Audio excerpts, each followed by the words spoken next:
It is 3 a.m. You should be asleep. Instead, your brain is replaying a conversation from 2019, analyzing a text message someone sent you 6 hours ago, and somehow also preparing a detailed argument for a fight that has not happened yet. You are not worried about anything specific. You are worried about everything. Welcome. We need to talk about your brain. Here is what nobody tells overthinkers. You are not doing this on purpose. You are not weak. You are not broken. Your brain is simply stuck in a loop it was never taught how to exit. And once you understand why, everything starts to make a different kind of sense. Let's start with the science. Every human brain has something called the default mode network. Think of it as your brain's background program, the one that runs when you're not focused on a specific task. For most people, it hums quietly. For overthinkers, it runs at full volume all the time. It replays the past, simulates the future, and generates scenarios your conscious mind never asked for. You did not choose to replay that awkward moment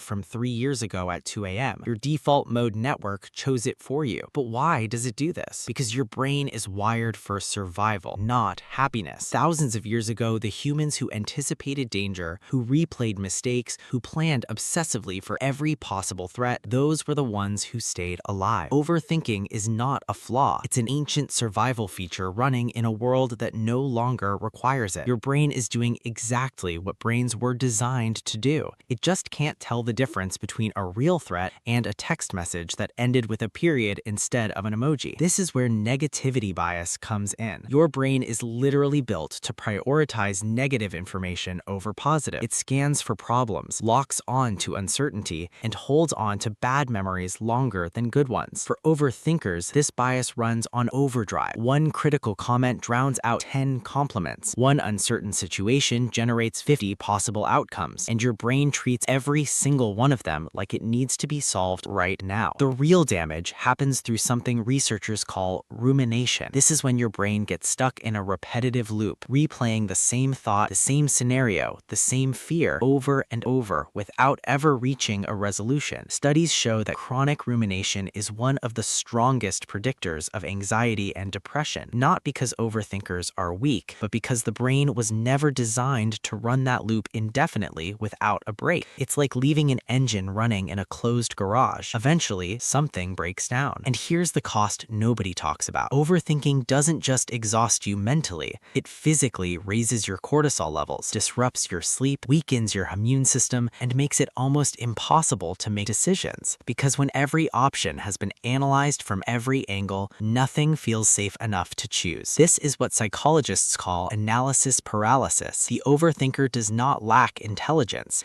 They have too much of it running without direction. But here's what gives me hope about overthinkers. The same brain that can't stop running is also the most creative, most empathetic, most deeply aware brain in the room. Overthinkers notice things others miss. They feel things more deeply. They care more about getting things right. The problem is never the thinking itself. It's the absence of an off switch. And that off switch can be built. Research shows that the most effective tools for overthinkers are not about thinking less. They're about redirecting the brain's energy, physical movement, creative output, focused tasks that give the default mode network something real to process instead of imaginary problems. You can't force your brain to stop, but you can give it somewhere better to go. If you're someone who overthinks everything, you are not too much. You are not exhausting. You are not a burden. You are someone with a powerful mind that never learned how to rest. And that's not a life sentence. That's a starting point. Subscribe if this hit home, because the next video goes even deeper into the patterns your brain runs without your permission and how to finally take back control.